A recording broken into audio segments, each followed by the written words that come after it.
106.5. Bueno, antes de dar paso de inmediato a Eury Cabral, decir que de los perfiles para la Secretaría de Asuntos Municipales del PLD, yo creo que Julián Roa está fuera de competencia. Está fuera de competencia Julián Roa, pero fuera de competencia no porque está en competencia, sino porque tiene el mejor perfil para... Aclara bien. No, pues, para que no se malinterprete. Sí.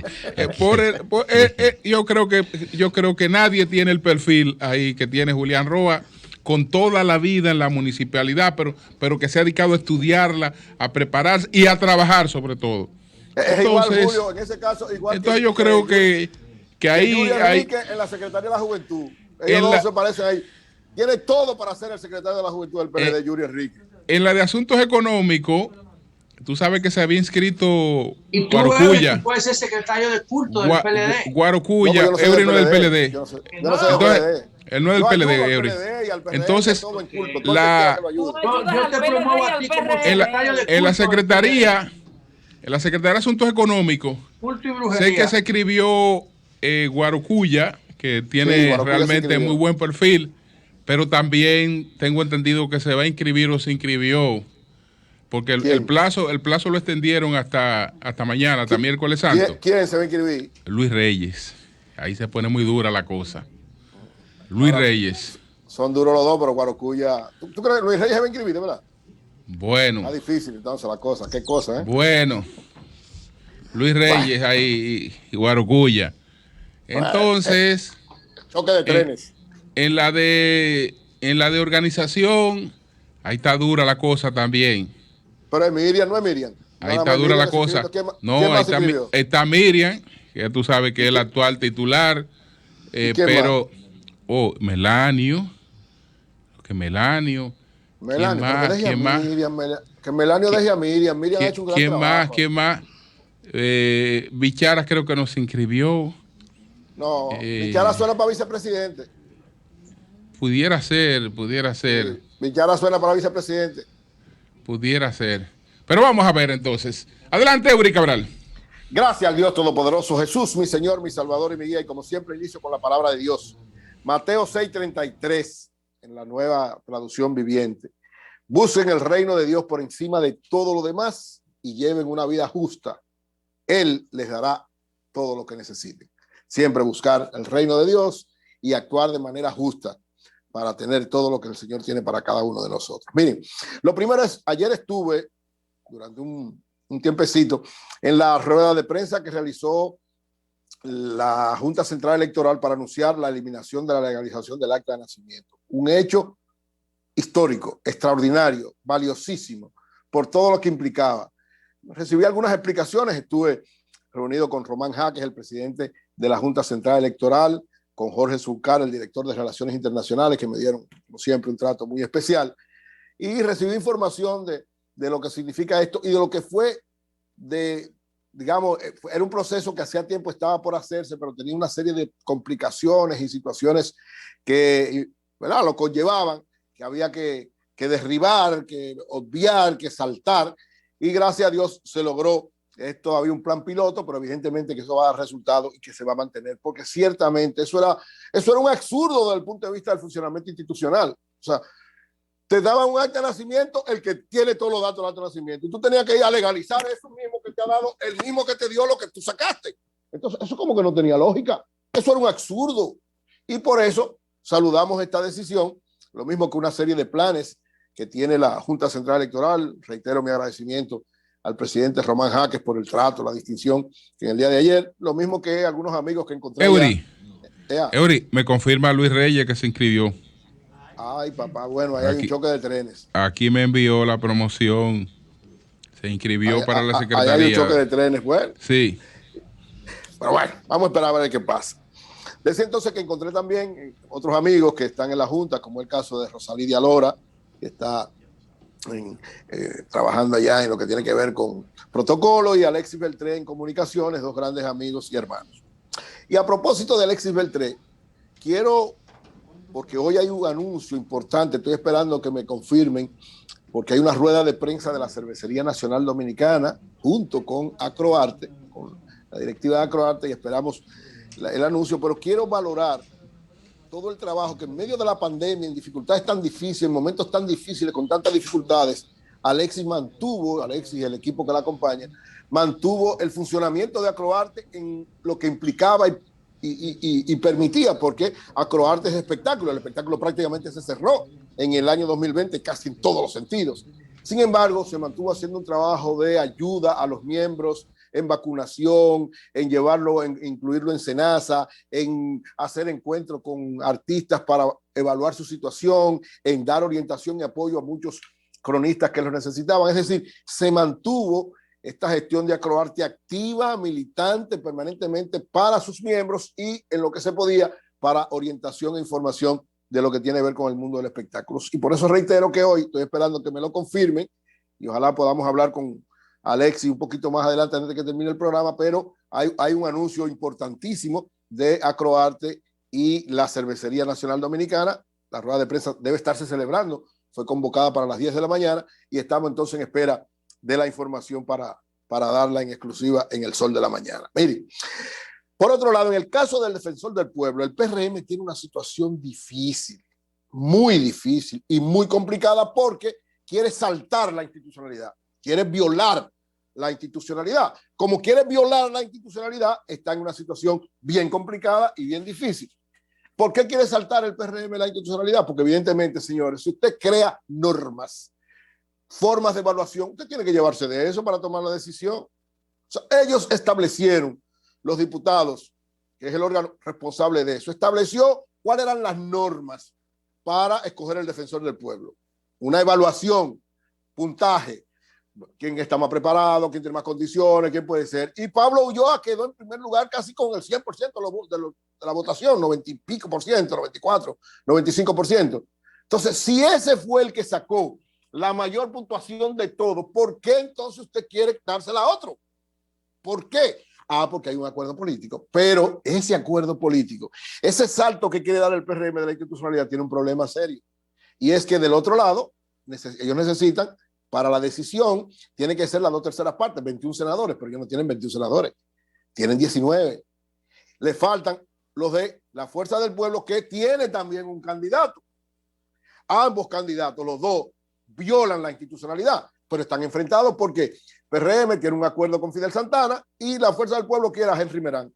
Pero el que debe ser es Pablo Ulloa, porque fue el que ganó el procedimiento lógico que se estableció, constitucional, elemental, para este tipo de cosas. Entonces, el PRM está entrampado.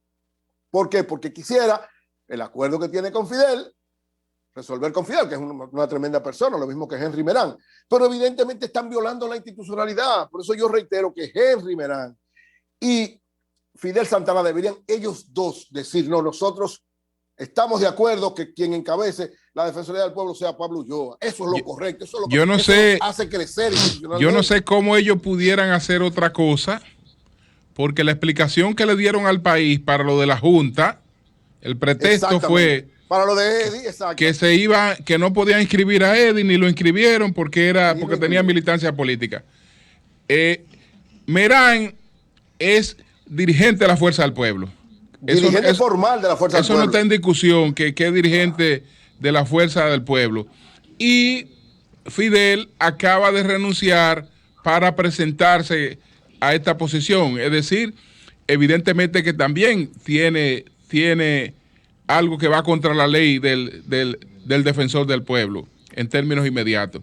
Entonces, teniendo una gente con esa calificación, con ese conocimiento del tema, como tiene Pablo Ulloa, la verdad que le darían un golpe terrible a la institucionalidad poniéndose a hacer otra cosa. Así es, por eso yo reitero, yo le hago un llamado y reitero el llamado, ya no al PRM o a la Fuerza del Pueblo, sino a Henry Merán y a Fidel Santana, ellos dos, que son dos gente con una visión clara. Henry se metió, yo creo que se metió por su propia cuenta, un poquito... Por eso digo, deben ser ellos un poquito inconforme por el acuerdo, porque hubo un acuerdo en principio para Fidel. Entonces parece que a Henry no le gustó mucho ese acuerdo. Y se metió en el medio. Y se metió también. Julio, lo que dificulta el acuerdo, porque la Fuerza del Pueblo no puede cumplir con Fidel teniendo a Henry. Claro, no puede. Por eso es que para la Fuerza del Pueblo, para el PRM se le pone difícil porque necesita votos de la Fuerza del Pueblo para tomar la decisión. Entonces hay un tranque. Pero Sí. lo correcto. Para escoger políticamente un cargo que se supone que debe estar institucional. Y que no debe ser politizado. Exactamente. Entonces, pero lo eligen políticos, definitivamente se politiza. La ley lo establece, claro. No, claro. Y en otra cosa han querido, han querido decir que no es así. Claro, con Eddie, para no ponerlo en la Junta Central Electoral, lo sacaron, incluso ni lo inscribieron. Entonces no pueden venir ahora a escoger un político, que no es, nadie dice que es malo que lo escojan o no. Lo que estamos diciendo es que se respete la institucionalidad. La institucionalidad dijo, hay un procedimiento para evaluarlo. El que salió evaluado es alguien que está por encima, en términos de la evaluación, de los dos políticos. Entonces cojan a ese. Y yo reitero, lo más conveniente, lo que engrandecería ante la historia a Henry Merán y a Fidel Santana es que los dos digan, miren, evidentemente que nosotros no queremos que se viole la institucionalidad y nos vamos a retirar los dos y les resuelven el problema a todo el mundo. Y además se fortalece la institucionalidad. Porque evidentemente si no es a Pablo Ulloa que eligen como defensor del pueblo, eso es un golpe mortal a la institucionalidad desde el punto de vista de la Cámara de Diputados. Ella se desacredita, el Senado también se desacredita. Entonces, por favor, vamos a respetar los niveles de institucionalidad. Y finalmente, miren, la pandemia, la crisis que hemos tenido durante el último año y 3 meses, a serios problemas de salud. Ahora vamos a ver los serios problemas económicos. Es decir, parar la economía durante un año no es una tarea, no es una situación fácil y es una tarea difícil de poder retomarla rápidamente. Y cuando usted va encontrando cada vez más datos oficiales, porque no estoy hablando de datos, voy a hablar aquí de datos del Banco Central. O sea, el Banco Central da en su página web una información que lógicamente nos preocupa a todos y que evidentemente el Banco Central siempre ha sido muy transparente en esto. Habla de que la pandemia provocó alrededor de un decaimiento, cayó desde el punto de vista de los ingresos entre un 8 y un 10% en 3 sectores fundamentales importantes de la economía, no fundamentales, importantes, los fundamentales ya lo hemos analizado en otra ocasión, pero 3 sectores muy importantes: el transporte, la banca y los hoteles, bares y restaurantes. Es decir, el ingreso de las personas que forman parte, que tienen ingresos fijos en esos 3 sectores, su nivel de ingresos salariales decayó entre un 8 y un 10% en el año 2020. Y oigan este dato, que es tal vez más preocupante. La tasa de informalidad, es decir, la cantidad de personas que tuvieron que dejar o salieron, por la razón que fuese, que fueron desempleados o que quebraron sus empresas y que se convirtieron en informales, la tasa de informalidad creció de un 53% que era hasta el año 2019, en el 2020 creció a un 56.8%, casi un 4% de informalidad creció en esta situación que hasta ahora estamos evaluando en medio de la crisis. ¿Y qué otro dato da importante el Banco Central? Que esa tasa de informalidad no creció más, que es lo mismo que están diciendo los organismos internacionales. Sí, esa tasa de informalidad y la tasa de desempleo, que alcanzó un 7.4% en el 2020. O sea, la variación generalmente estaba entre 3 y 4, alcanzó un 7% en el 2020. Todo eso hubiese sido el doble si no hay un trabajo específico, dirigido y efectivo de los subsidios sociales. Es decir, el Banco Central establece que los programas como Quédate en Casa y FASE evitaron, cito textualmente al Banco Central, que se cancelaran a más personas por el contagio del COVID-19, que se cerraran más empresas y que por tanto los niveles de tanto de informalidad como de desempleo se multiplicaran un poco más. Es decir, miren la importancia de los subsidios sociales. Cada vez que sacamos una información de lo que significó desde el punto de vista económico la pandemia, nos damos cuenta de la importancia de los subsidios sociales en todos los órdenes. En el orden del empleo, en el orden del ingreso, en el orden de la subsistencia, en todos los órdenes, en el orden del crecimiento de la pobreza, en cada uno de los órdenes importantes, sobre todo de la gente que menos ingreso tiene o que tenía empleos sumamente sin mucho nivel de ingresos. Entonces, eso tiene que ser una alerta para todos los gobiernos de América Latina, y en especial para el gobierno de la República Dominicana. Los subsidios sociales tienen que mantenerse e incluso ampliarse. En ningún momento un gobierno que de verdad entienda lo que ha pasado y las consecuencias que va a tener todo el coronavirus y toda esta situación de salud que hemos tenido, uno que lo entienda y que esté trabajando de verdad para tratar de enfrentar la situación económica difícil que nos ha dejado, en ningún momento puede hablar de eliminar los subsidios sociales. Estamos entrando ya al mes de abril. El jueves entramos al mes de abril. El gobierno ha anunciado que va a eliminar los subsidios sociales en el mes de abril. Ese discurso tiene que eliminarse y esa acción no puede hacerse. Es decir, eliminemos el discurso de eliminar los subsidios sociales y no implementemos bajo ninguna circunstancia eliminarlo. Se ha hablado de readecuación, pero todas las readecuaciones que están hablando en el fondo es una eliminación. Usted mira cada una de las cosas que se han dicho, vamos a readecuar tal cosa y le vamos a poner otro nombre, pero lo ponen en la mitad o en una cuarta parte. Les reducen la cantidad que estaban planteadas para los subsidios y debe ser al revés. El gobierno tiene que pensar, así mismo como está desarrollando y como hay expectativa de crecimiento para la economía en este año, que han dicho los organismos internacionales, en esa misma orientación, o sea, previendo que va a haber una revitalización de la economía importante, no elimine los subsidios. Al contrario, mantenga esos subsidios hasta que usted tenga la economía en otra dimensión. Pero por el momento, si queremos que aumente la informalidad, que aumente el desempleo y que aumente la pobreza en la República Dominicana, la vía más fácil es eliminar los subsidios. Si se eliminan los subsidios, ustedes verán muchas situaciones más complicadas. Esto que está pasando con los desempleados en el gobierno es prácticamente nada frente a una situación de eliminación de los subsidios, porque reitero, lo he dicho varias veces y no quisiera que mis palabras quedaran en el vacío. Ojalá que en el gobierno lo estén escuchando.